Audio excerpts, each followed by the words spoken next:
aí uma coisa muito interessante com o Mileco. A alegria pode acompanhar, não é? Qualquer tipo de estudo e de análise, sem que ela perca o seu significado, a sua beleza, o seu conteúdo.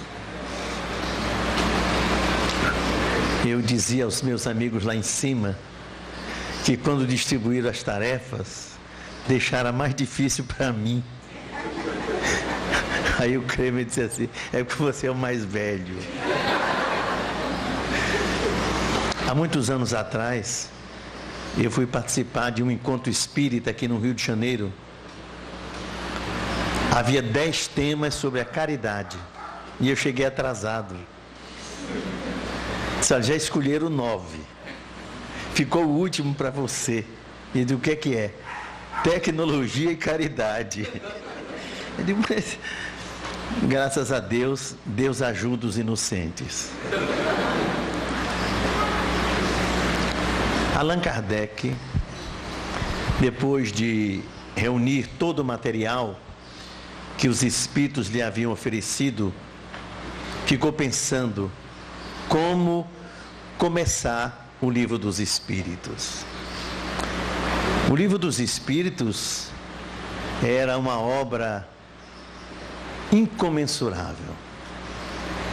Imaginem que Jesus, que há 5 bilhões de anos atrás começou a cuidar da Terra, há 2000 anos, quando esteve entre nós, anunciou: eu pedirei ao meu Pai e Ele vos mandará um novo Consolador, que vos recordará todas as coisas que vos tenho dito, que vos falará de outras que não podeis compreender por enquanto, e Ele ficará convosco para sempre. E aí, Allan Kardec vem e publica o Livro dos Espíritos, que representa as bases do Consolador prometido. Vejam o que significa esse livro. É a revolução da revolução do pensamento. É o início de uma nova era. Podemos dizer que é o primado do espírito. Pois um homem encarnado, com seus problemas, estava debruçado numa mesa pensando como começar a organizar o Livro dos Espíritos, ainda mais porque o livro não era dele. O Livro dos Espíritos se constitui das respostas que os Espíritos deram às perguntas que lhes foram feitas por Allan Kardec e por outros. É claro que o conhecimento notável de Allan Kardec, a alma de Escol, formulou de maneira adequada as perguntas para que houvesse realmente um sol iluminando o conhecimento obtuso do homem a respeito de Deus e do Espírito. Imagine esse homem preocupado. Como iniciar este livro? O livro que marcaria a época. O livro que dividiria o tempo. Hoje nós dizemos assim: antes e depois do Cristo. No futuro diremos antes e depois de Allan Kardec. A doutrina espírita é um marco renovador na história da evolução humana, depois de milhões, bilhões de anos de lutas. Imagine este homem preocupado, um homem responsável, criterioso, um homem sério. Como iniciar o livro?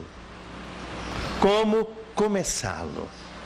E os Espíritos lhe disseram: comece por Deus.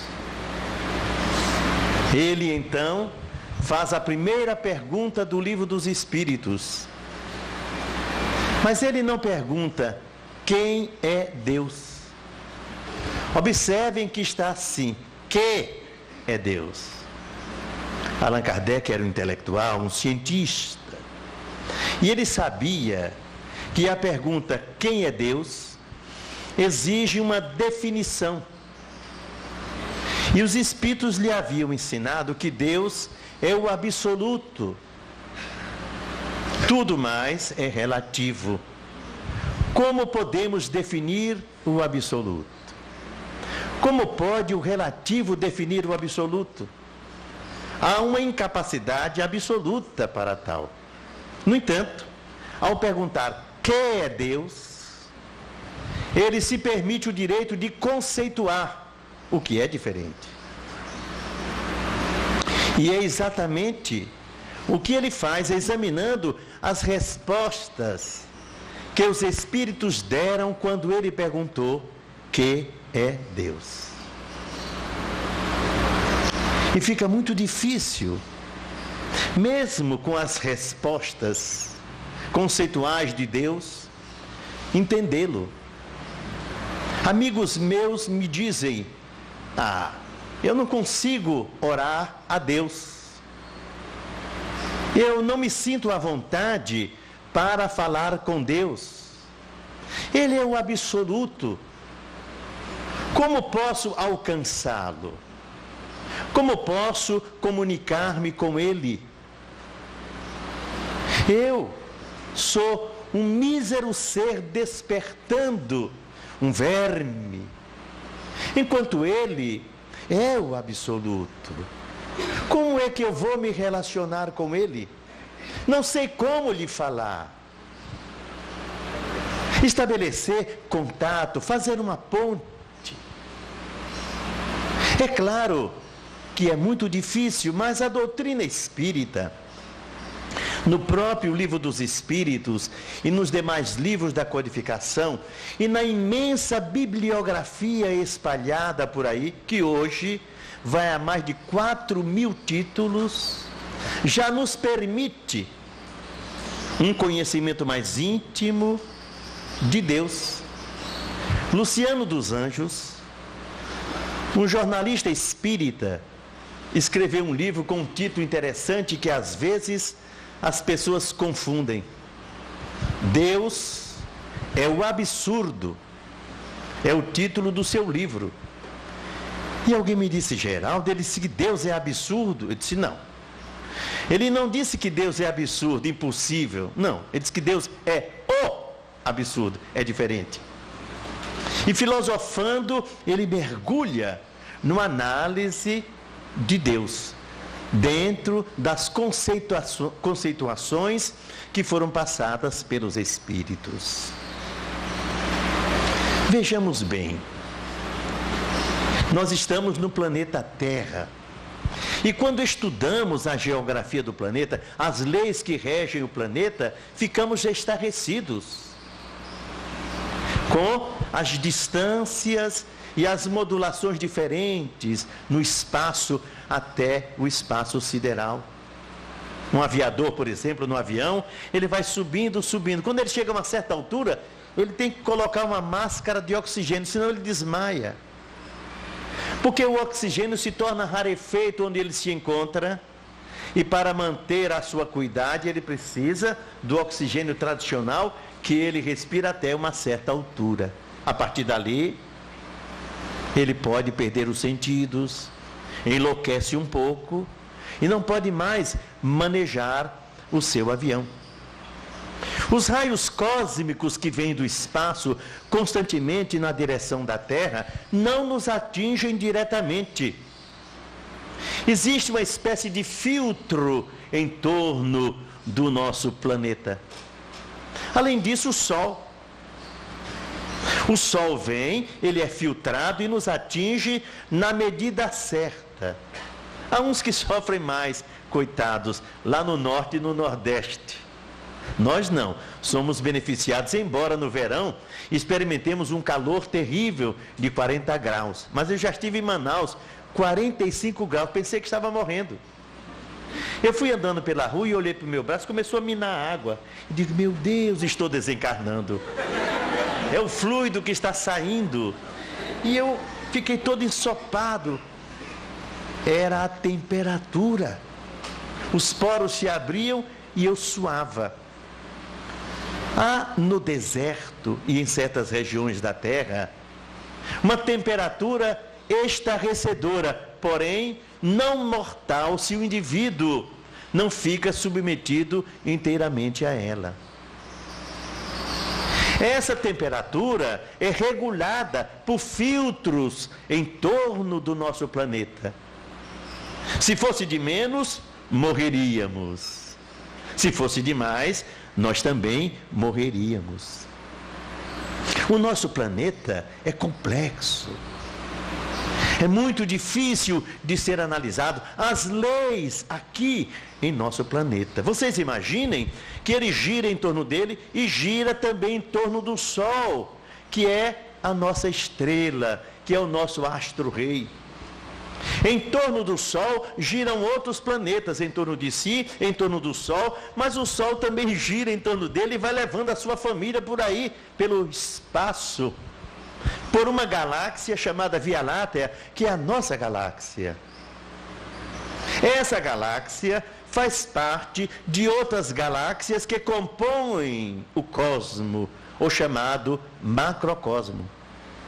Dizem os estudiosos que há mais ou menos 25 bilhões de galáxias espalhadas nesse macrocosmo. Os antigos teóricos afirmavam que houve uma grande explosão, o Big Bang. E aí começou o universo. Depois da explosão, essas partes se espalharam e numa velocidade fantástica vão se afastando do núcleo da explosão. Mas hoje, as teorias modernas dizem que o universo continua sendo criado. Nessa mecânica de expansão, existe um mecanismo também de novas criações, de modo que o nosso universo não é composto apenas de partes velhas e antigas que um dia explodiram de um núcleo central. Não. 25 bilhões de galáxias espalhadas por toda parte, com N estrelas, porque não podemos calcular o que isso significa. As forças do macrocosmo são tão extraordinárias que o conhecimento matemático do homem na atualidade ainda não é o suficiente para abarcar todos esses fenômenos telúricos, todas essas energias que se expandem. Quem não ouviu falar nos chamados buracos negros, que absorvem galáxias? Milhões e milhões e milhões de estrelas, de sóis, mergulham na intimidade dos buracos negros e desaparecem. Cada vez mais, os estudiosos constatam que há mais buracos negros do que imaginamos. Para onde vai tanta massa e tanta energia? No entanto, esse macrocosmo está situado numa certa região do espaço. E como Deus, dizem, não teve princípio e nem terá fim, existe de toda a eternidade, e a eternidade não tem princípio, havemos de concluir que Deus não criou só esse macrocosmo e deixou o resto do espaço vazio pelo infinito, através da eternidade. Dizem os Espíritos que Ele trabalha desde a eternidade, que Ele trabalha incessantemente. Gabriela Mistral faz uma alusão a esse ser que trabalha tanto, a natureza que trabalha, as leis, todo mundo dentro de uma ordem, diz ela, menos o homem, que de vez em quando fica rebelde. Imaginem os macrocosmos espalhados pelo universo, pelo infinito, numa quantidade difícil de ser determinada. Lá no Livro dos Espíritos existe uma alusão à vida, E eles dizem que se o universo material não houvesse sido criado, ainda assim, a vida existiria exuberante nos universos espirituais. Os espíritos nos falam dos mundos imateriais, das dimensões que se interpenetram, em níveis que não podemos compreender. E quanto mais a gente analisa esse universo e essas informações, mais a gente compreende que Deus está além das fronteiras da nossa compreensão. Pascal, o grande filósofo e matemático, escreveu que Deus é um círculo, cujo centro está em toda parte, e a periferia não está em parte alguma. Se nós dividirmos um pontinho minúsculo no centro de um círculo infinitamente, nós jamais chegaremos ao fim. E aí estará sempre Deus em toda parte. Cada vez mais Ele transcende a nossa compreensão e o nosso entendimento. Está além das fronteiras, das coisas materiais, das coisas imediatas, desse vocabulário pequenino e inexpressivo que nós possuímos, porque nós somos seres emergentes. A civilização da Terra existe há 11 milênios aproximadamente. O que são 11 milênios de evolução? Emmanuel diz que nós ainda somos mutantes. Divaldo Franco, numa das suas conferências, revelando o que os Espíritos lhe disseram, afirma que o cérebro que nós temos foi uma herança que os capelinos deixaram na Terra, enquanto tentavam se manifestar no orbe, vivendo para resgatarem débitos e retornarem à pátria deixada para trás. E legaram à humanidade essa cerebração fantástica que nós usamos milimetricamente, sem lhe conhecermos todo o conteúdo, toda a grandeza e todo o poder, o nosso cérebro. Ouvimos o Milek afirmar de realizações voluntárias e involuntárias, aqui e lá no mundo espiritual, com a força do pensamento. Há pessoas que fazem coisas motivadas pelo instinto, por uma pressão psicológica, tomam atitudes orgânicas e materiais, além das possibilidades habituais, sem que ninguém possa explicar direito o que aconteceu. Contam que uma mulher passava numa praça com a sua filhinha, e havia uma carroça parada junto a um muro, e a menina parou para brincar, junto da roda da carroça, mas ela não sabia que o pino que segurava a roda havia caído e que o carroceiro fora a um homem buscar ajuda. A menina, brincando, segurou na roda e a roda se soltou. O homem, dono da carroça, vinha voltando com o ferreiro e viu a menina brincando, a roda caindo, ela escorregando sob a carroça e a carroça ameaçando esmagá-la. A mãe, ali perto, vendo tudo aquilo, segurou a carroça com as duas mãos, levantou e disse: minha filha, saia daí. E a filha disse: não posso, mamãe, estou um pouco machucada. A mãe segurou a carroça com a mão direita e com a mão esquerda foi afastando a menina. E finalmente soltou a carroça no chão. O carroceiro que vinha com o homem que ia consertar o pino voltou-se e foi na direção de uma loja e começou a gritar com o lojista: você é um criminoso, você é um bandido miserável, você me enganou. Sim, mas por quê?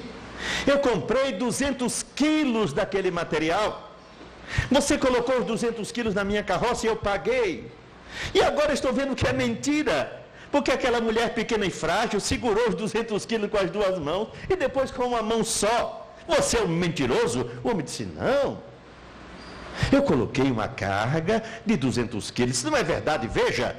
E o dono da carroça foi, um homem forte, pegou a carroça com duas mãos e tentou levantar e não conseguiu. Aí o ferreiro, que era mais forte do que ele, aquele armário, foi lá e juntos tentaram levantar a carroça e não conseguiram. O dono da loja veio, os três começaram Aí veio um quarto homem, e os 4 juntos levantaram a carroça, que tinha 200 quilos de carga e mais o peso da carroça. Nisso passava um estudioso, um cientista, e ficou estarrecido. Como 4 homens conseguiram levantar a carroça com tanta dificuldade, e uma mulher frágil levantou-a com as 2 mãos e depois sustentou-a só com a mão direita, enquanto com a esquerda retirava a sua filha, movimentando-se. Seus cuidados da posição dos pés para sustentar um peso muito grande. Levou-a para análise. Escreveu tudo aquilo que se passara. E foi pesquisando e constatou que determinadas pessoas, em circunstâncias especiais, fazem coisas impossíveis, como levantar 200 quilos, sem ter a capacidade de levantar sequer 50. Há uma ação cerebral, há uma ordem sobre determinados estímulos que levam o corpo a realizar muitas coisas ditas impossíveis. Um jovem, na França, foi submetido a um trote. Ele era calouro de uma universidade, que funcionava num velho castelo. Um velho castelo que tinha, descendo as escadas, um local apropriado para torturas, onde os presos eram amarrados a uma cama de pedra, as pernas e os pés fixados por argolas, onde eles eram torturados. Então os alunos brincavam com os novos, pegavam o calouro, despiam-no, colocavam-no deitado naquela pedra com as mãos amarradas, com a barriga para a pedra, e diante dele os outros jovens da universidade desfilavam. Todos tiravam a camisa e mostravam as costas, e havia nas costas de cada aluno da universidade uma cicatriz enorme. Alguém tinha pego uma placa em brasa e colocado nas costas dos alunos. Depois da queimadura ficava a cicatriz com as iniciais da universidade, uma coisa dantesca. E disseram-lhe: agora você vai ser submetido ao mesmo teste. Todo aluno da nossa universidade fica marcado para sempre. Você, mostre. E cada um mostrava. Ele começou a gritar: não façam isso. Trouxeram um fogareiro, colocaram uma haste de metal com uma placa, onde as letras estavam em relevo, e começaram a bater o fole. A chapa foi esquentando, ficando vermelha. Alguém levantou a chapa e disse: agora é a hora de costas. Aproximaram a chapa das costas deles. Na hora de tocar, tiraram a chapa e alguém colocou um bloco de gelo. Ele deu um grito desesperado e desmaiou. Os outros começaram a sorrir. Tudo aquilo era brincadeira. Arrancaram e subiram as escadas e ficaram aguardando o tolo, o bobo que pensara que estava marcado. Minutos depois, ouviram gemidos, gritos, e ele subiu as escadas e tombou lá em cima onde estavam, e todos viram nas suas costas uma queimadura imensa, como se ele tivesse sido marcado com letras de fogo nas suas costas, como todos apresentavam brincando. Na verdade, ele não fora queimado, mas a sua mente tinha tanta certeza que aquilo poderia acontecer, que ele provocou uma reação orgânica, segundo o que ele pensava. A nossa mente é o espírito. A nossa mente, diz André Luiz, é o espírito. E o espírito foi criado simples e ignorantes, à imagem e semelhança de Deus, diz o Eclesiastes. E é co-criador. Ele é indestrutível.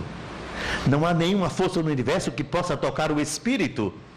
Ele é incólume a todas as forças, certamente menos a força de Deus, que não age sobre ele, porque ele contrariaria o que estava estabelecido e deixaria de ser absolutamente perfeito. O segundo ser mais poderoso do universo é o cosmo. É o Milton. Todos vocês, todos nós. Porque não há ninguém maior ou menor. Essencialmente somos iguais. Imagine que há 2 milênios atrás esteve entre nós Jesus, o governador da Terra, o que organizou o nosso planeta. Durante 5 bilhões de anos ele trabalhou para fazer esse planeta que aí está. E há 2 milênios ele disse assim: vós sois deuses, tudo o que eu faço, vós podeis fazer e muito mais ainda. Imaginem Deus. Como atingi-lo, como tocá-lo, como senti-lo? Quando os espíritos conceituam Deus, dizem que ele é transcendente, ele transcende tudo, mas dizem também que ele é imanente, ele está em tudo, embora seja uma individualidade. Ele não é um ser diluído nas coisas, não, ele é uma individualidade. No entanto, é transcendente, é imanente. Essa imanência se estende ao planeta Terra, ao sistema solar, nossa Via Láctea, se estende ao universo inteiro. Aonde possamos conceber com as nossas especulações, Deus se encontra em sua imanência, sem que saibamos detectar realmente de onde ele procede. Será que isso é possível? Diz Emmanuel que hoje Jesus e os espíritos crísticos se reúnem na intimidade do sol. Quem são os espíritos crísticos? São os espíritos iguais a Jesus, que tomam conta do sistema solar e que colaboram na administração da Via Láctea. Mas não é Deus que toma conta do sistema? Não é Deus que toma conta da Via Láctea? Não. O Livro dos Espíritos afirma que Deus cria e transfere a administração da criação para os espíritos em todos os níveis da criação. Jesus, portanto, se reúne com os espíritos crísticos na intimidade do sol. Por quê? De vez em quando tem alguém que diz assim: eu não sou ninguém, eu não tenho nem guia. Não tem espírita que diz assim, que é desguiado? Eu não tenho guia, eu não tenho amigo, eu não tenho benfeitor, eu sou um abandonado. Outros dizem porque perderam o amor, porque perderam o dinheiro, porque perderam a saúde, né? São tantas as explicações porque a pessoa se sente abandonada e desprotegida. Imagine, Chico Xavier tinha como guia Emmanuel, Allan Kardec tem como guia, dizem, o próprio Cristo, o Espírito Verdade. Divaldo Franco tem Joana de Ângeles. E são muitos os nomes espalhados por aí, nomes notáveis, guias de pessoas. E eu? Que guia que eu posso ter? Eu não sou ninguém. A minha vida é o seguinte: eu acordo de manhã, trabalho, volto para casa, a vida passa. Nem automóvel eu comprei. Como é que eu tenho guia? Jesus, sabendo disso tudo, resolveu botar isso em prato limpo. Então ele se reúne lá no sol, diz Emmanuel, com os espíritos crísticos que compõem a tutela do nosso sistema e oram. Oram a 2000 graus centígrados. Já imaginaram? A gente reclamando do calor e ele orando a 2000 graus centígrados com os outros espíritos. E diz Emmanuel, quando eles oram, eles magnetizam o sol. E quando o sol derrama os seus raios sobre a Terra, sobre o sistema planetário, toda a vida recebe o magnetismo abençoado do seu amor e dos espíritos crísticos que com ele dirigem o sistema. Não há ninguém abandonado. Não há nenhuma forma de vida em qualquer nível nesse sistema planetário que não receba diariamente os beijos do Cristo. Beijos de amor, beijos de ternura, beijos de estímulo, beijos de incentivo. Porque o seu amor envolve, quando a luz chega, toda a natureza, todo o espaço. Jesus é um espírito que um dia foi criado por Deus. Diz Emmanuel que há 5 bilhões de anos atrás ele já era uma alma de escola e não há vocábulos para determinar a sua grandeza, porque ela se perde por entre as colunas do tempo. Mas nós temos certeza que ele foi criado num determinado tempo. E antes desse tempo, e por toda a eternidade, antes, Deus sempre criou. E o universo é povoado pelos espíritos criados por ele através da eternidade. Os espíritos dizem que à medida que os espíritos evoluem, que perdem a forma, adentram o mundo da energia, o que fica difícil de compreender. A nossa cultura é a cultura da forma, da aparência, do imediatismo. Embora o mediatismo se esboce, principalmente com a doutrina espírita, quando nos fala de um outro horizonte, de uma nova era.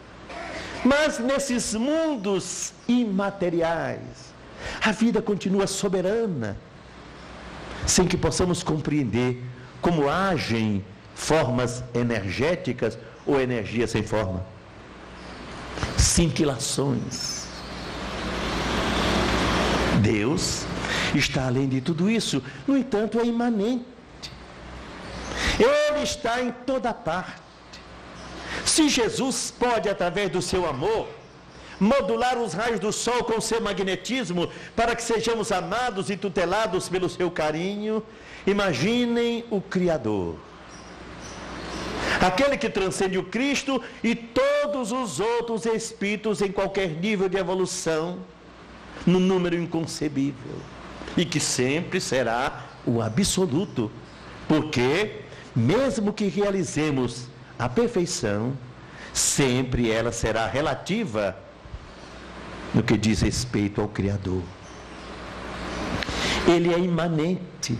Se ele é imanente, onde é que ele está? Ele está entre nós? Dizem os espíritos que sim. Está em nossa casa? Está no centro espírita? Será que ele está lá no templo protestante? Ou no católico? Será que Deus está lá no Oriente Médio, onde há guerra, trucidamento, onde há tanta loucura, tanto crime, tanta brutalidade e tanta violência? Será que Deus está no Nupaná, onde os pobres são explorados? Ele está na miséria humana, nos 25 bilhões de seres aidéticos espalhados pelo mundo. Será que Deus está com eles? Claro que está. Nas penitenciárias, no luto, na favela, na miséria, na riqueza que explora o outro homem. Deus está em toda parte.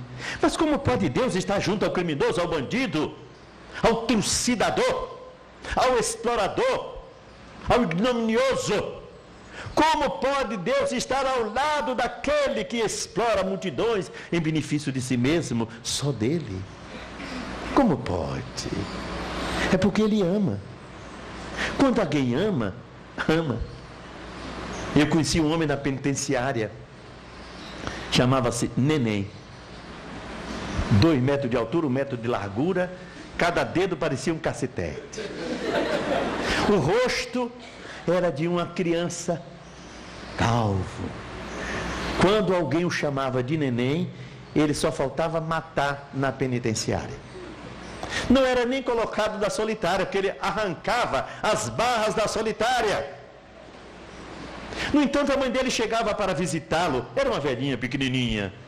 Ela se sentava no banco, ele sentava no chão, e ela começava a passar uma brilhantina na cabeça dele, jogava perfume, dava beijinho, e ele ficava quieto, parecia um cara murcho, enquanto os outros pesos de longe diziam assim: aí, hein, neném? Ele só fazia assim. E a velhinha, enrugada, de cabelos brancos, acarinhava aquele monstro assassino, criminoso terrível, que matara dezenas e dezenas de pessoas com crueldade. Mas para ela, era o seu neném.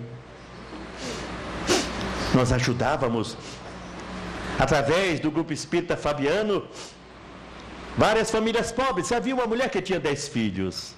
E nós resolvemos fazer casas, aprontamos uma casa de madeira. Num dia, nós montávamos a casa. E montamos a casa dessa senhora com 10 filhos na favela, uma casa de madeira boa. E lemos no jornal, numa segunda-feira, que o filho mais velho, de 13 anos, tinha 10, assaltaram um homem e o mataram. E a polícia dizia que ele já era um assaltante, quanto mais. Quando ela foi ao centro no domingo, mas dona fulana, a senhora tinha um filho que era assassino, assaltante, e a senhora nunca disse nada? Eu fazia o que vocês diziam. Como? Eu rezava por ele. Todo dia que ele saía para trabalhar nos assaltos, eu rezava. Eu me ajoelhava e dizia assim: Deus, Jesus, tome conta do meu filho, para que ele traga comida para casa, dinheiro para remédio.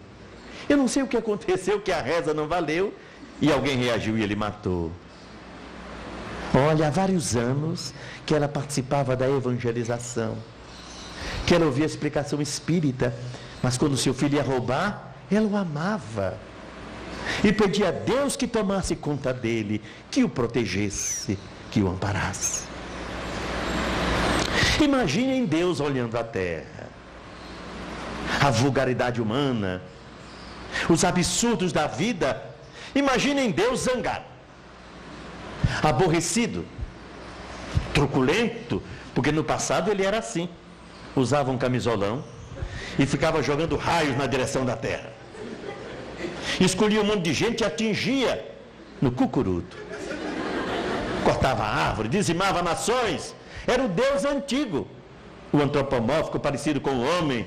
Mas depois que o universo cresceu, ele deixou de ter aparência humana, porque necessariamente a nossa forma não deve ser a forma dos habitantes do universo. Imaginem Deus zangado.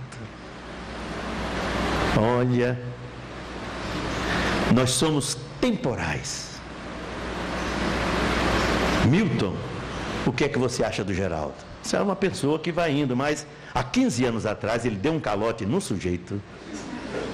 Eu não me esqueço desse calote.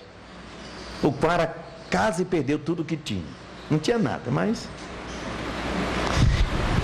ele não esquece, como eu não esqueço, nós não esquecemos os pequenos erros dos outros. Ele gritou comigo, ela me olhou atravessado. Eu vi no centro espírita uma senhora que ia se afastar da instituição. Por quê? A presidente me olha assim, ó, de lado. Eu digo: o que é de lado? Ela não me encara, ela olha assim, o olho vem para cá. Quem olha assim tem mais intenções. Eu digo: mas minha senhora, como é que a senhora tem coragem de abandonar um tesouro porque alguém olhou a senhora de lado? É como nós somos. Agora imaginem Deus olhando a gente assim, lembrando que a gente fez, aquele safadão, hein? Hoje na tribuna espírita, mas eu sei o que ele fez outrora, na igreja, na política. Imagina, porque Deus anota tudo. Deus, antes de fazermos o computador, Deus já tinha computador há muito tempo. E não é esse não, é aquele Macintosh, parece que é o melhor, não sei. Porque anota tudo. Aliás, não precisa anotar, sabem por quê? Porque está tudo aqui na gente. Basta ele olhar e ler o que está escrito em nós. Imaginem Deus aborrecido. Deus é atemporal. Deus é o passado, é o presente e é o futuro. Não há porquê ater-se à nossa dor momentânea, ao nosso distúrbio, a esse estado deficitário em que nos encontramos. Ele não nos vê assim. Ele nos vê um conjunto de experiências e, finalmente, a perfeição. O tempo não existe para Deus. Por isso, ele não se aborrece. Por isso está em toda parte. Em face dessa ideia que foi apresentada a Chico Xavier, disseram: Chico, queremos uma explicação. Se qual é? Vamos supor que um médium passista esteve no Lupanar com uma prostituta. Olha que ideia. E o Chico ficou olhando. E no lado, no outro quarto, alguém tem uma crise de perturbação espiritual. Esse médium pode deixar de lado o seu ato sexual com a prostituta e aplicar um passe? Quem é que sabe responder?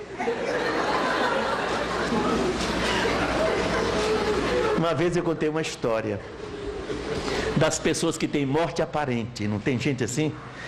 Faz que morre, não morre, mas às vezes é enterrado, azar, né? Havia uma mulher muito rica que tinha essas crises, a morte aparente. E havia um servidor que estava perto dela. Quando ela tinha morte aparente, ele disse, segura, não enterra agora, porque ele sabia que depois de algum tempo, ela retornava 24 horas, 48, 72 horas no máximo. Só que o seu colaborador viajou e ela teve uma crise de morte aparente. Mas ela havia dito, se ela morresse, que ela queria ser enterrada com todas as suas joias, e era muito rica. Aí fizeram a sua vontade. Prepararam o enterro, colocaram as joias todas e levaram para o cemitério. Quando o coveiro olhou aquele defunto cheio de joias, o olho dele, começou a brilhar. Enterraram a mulher e ele ficou lá, não foi nem para casa. Ficou no cemitério esperando a noite chegar. Lá para as 2 horas da madrugada, eu acho que era meia-noite, que é uma hora boa. À meia-noite em ponto, ele resolveu abrir o caixão e roubar a mulher. Abriu o caixão e meteu a mão. Quando ele meteu a mão, a mulher tinha acordado.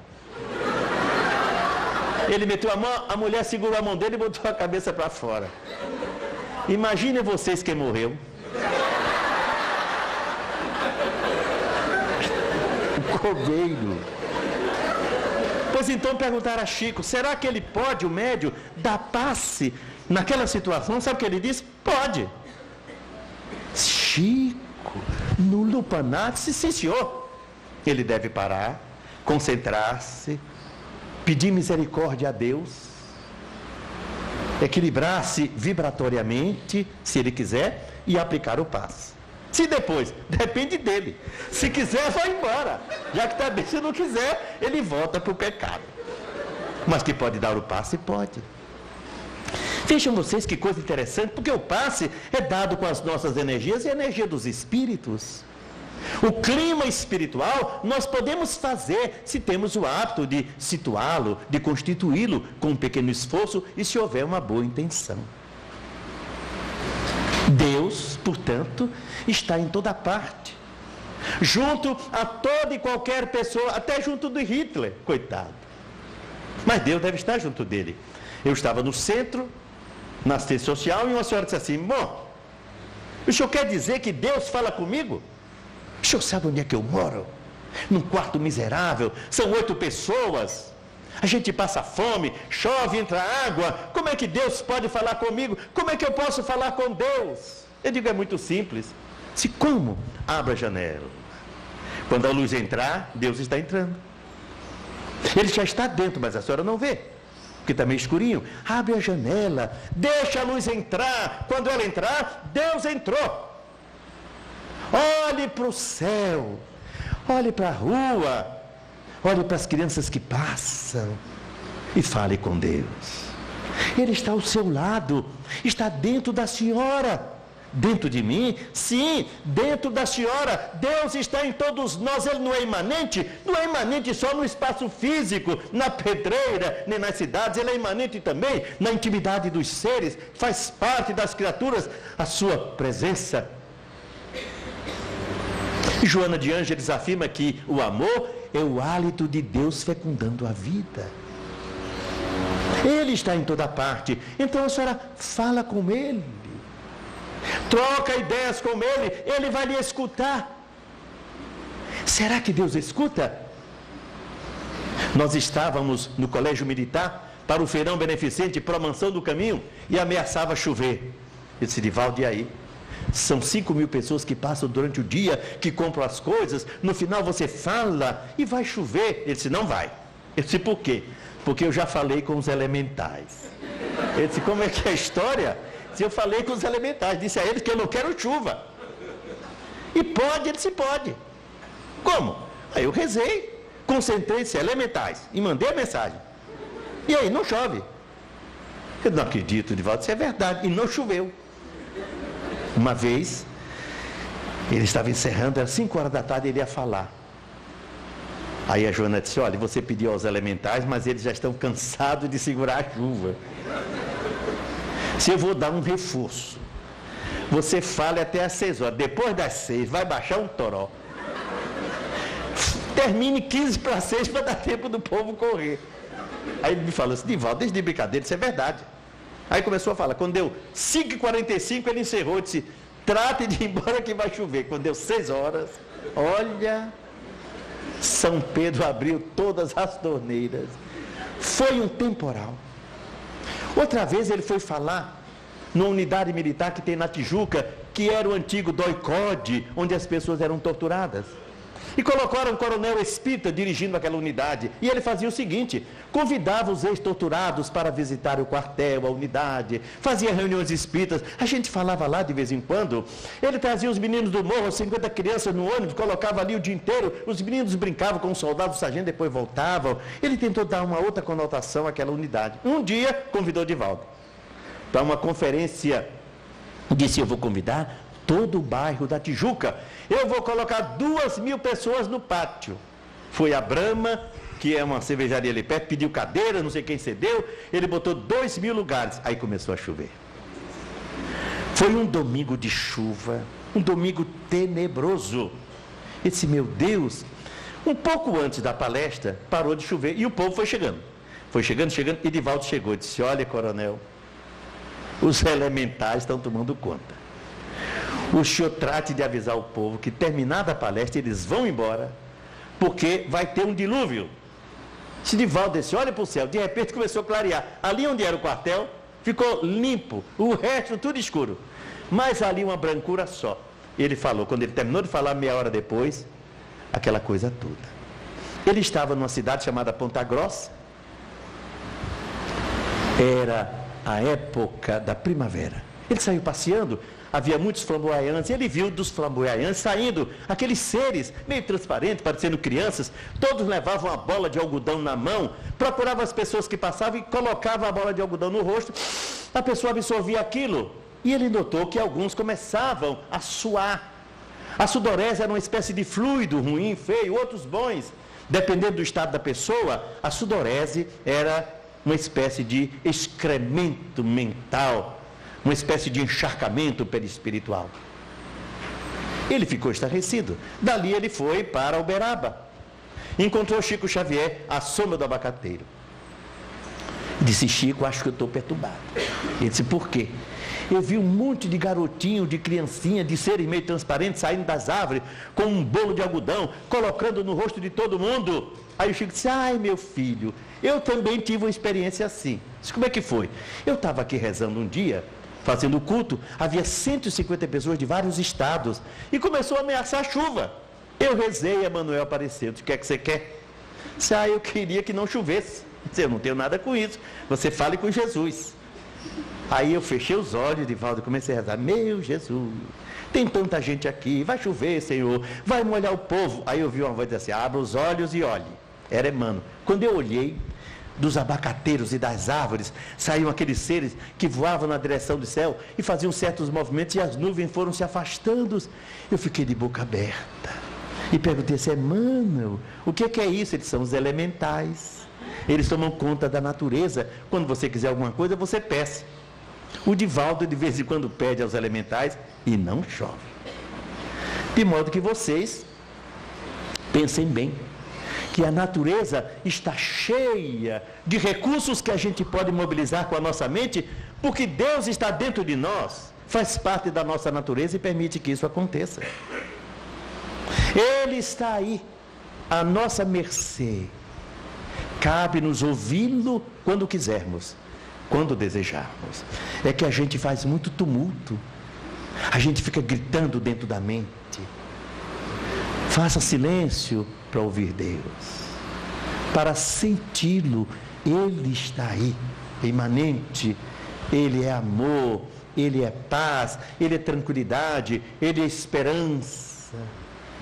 Allan Kardec, com o Livro dos Espíritos, falando das causas primárias, afirma que Ele é a causa cáusica. E depois vem as criações, o Espírito, a matéria, o fluido universal. Essa combinação de 3 forças poderosas gerando a vida que nós conhecemos. Fica difícil explicar exatamente o que acontece. Emmanuel conta que Jesus, depois de bilhões de anos trabalhando, a nébula que lhe foi oferecida a partir do Sol, fez um planeta com 3 partes de água e de terra. E aí orou: e ofereceu a Deus o seu trabalho.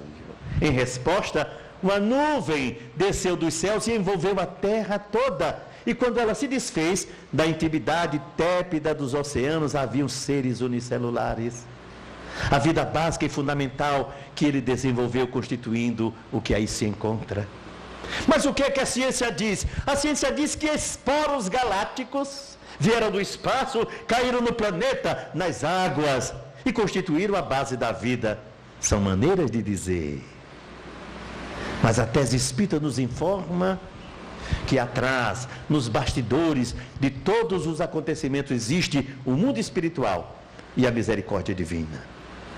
Nenhum de nós está abandonado. Não há ninguém sozinho, solitário. Pelo contrário, todos nós, sem exceção, estamos sob a tutela divina, sob o seu amor. Essa liberdade que temos de agir, de reagir, é um direito que ele nos concede para que essa flexão nos permita o amadurecimento, a experiência, embora jamais alguém possa destruir a terra. Disseram a Chico, o planeta vai se arrebentar, Chico. Existe uma guerra em potencial entre os Estados Unidos da América do Norte, entre a Rússia materialista, estão armados até os dentes. E Chico disse, André Luiz me contou que se houver uma guerra atômica total entre as duas nações, o planeta Terra se divide no meio. Tal poder destrutivo. Mas Chico, o que é que vai acontecer? Se olhe, Emmanuel me contou que os guias espirituais dos Estados Unidos da América do Norte e os guias espirituais da Rússia foram a Jesus dizer, Senhor, não aguentamos mais. Estamos trabalhando, olha, 30 horas que nem Unibanco. A gente trabalha, mas não conseguimos resolver muita coisa. Nós até desviamos a atenção das armas atômicas para o voo espacial. Nós criamos uma corrida espacial, as duas nações estão investindo milhões de dólares para ver quem vai primeiro lá na Lua, para desviar um pouco a atenção dos artefatos atômicos. Mas está muito difícil, Senhor. O que podemos fazer? Chico disse que Emmanuel disse a ele, Jesus respondeu assim, já tomei as providências há muito tempo. Senhor, se é, já enviei à terra os salvadores. E aí, Chico perguntou a Emmanuel, e quem são? Esse um dia você vai saber. Aí um dia apareceu um político na Rússia chamado Gorbachev. Em 4 anos ele destruiu a Rússia. Acabou com a Rússia, não houve guerra, não houve baioneta, não houve sangue. Ele só acabou com o Império Russo e foi embora. Hoje é um anônimo nos Estados Unidos, fazendo umas conferências, recebendo 2, 3 mil dólares por mês. E o Chico disse, o político mais evoluído da Terra era o Gorbachev. Acabou com a possibilidade de uma guerra universal e tornou-se um anônimo desconhecido. A misericórdia está por toda parte. Ninguém pense que esse barco está a matroca, que o político fulano, que o economista fulano, que ninguém tem nas mãos a rédea da vida. Só Jesus. E Ele toma conta da nossa vida, da vida coletiva, da vida na terra, para que o êxito seja aquele que nós esperamos. Dizem os Espíritos que o 3º milênio já começou. Que o século 21 é o início de uma alvorada nova, de uma nova era. É o século do amor, é o século da religião, é o século das artes. Milhões de espíritos estão se reencarnando, os renascentistas, trazendo a arte que faz o homem estar em contato com Deus. As maiores expressões do amor e da fé estão mergulhando na carne. E milhões de espíritos estão saindo e por sair da terra para que a psicosfera se modifique e nós adentremos realmente nesse 3º milênio que já vai se esboçando agora e que eu acredito começou quando Allan Kardec publicou em 1857 o Livro dos Espíritos, materializando a promessa de Jesus, quando disse que enviaria o Consolador e que ele ficaria conosco para todo sempre. Muito obrigado e muita paz.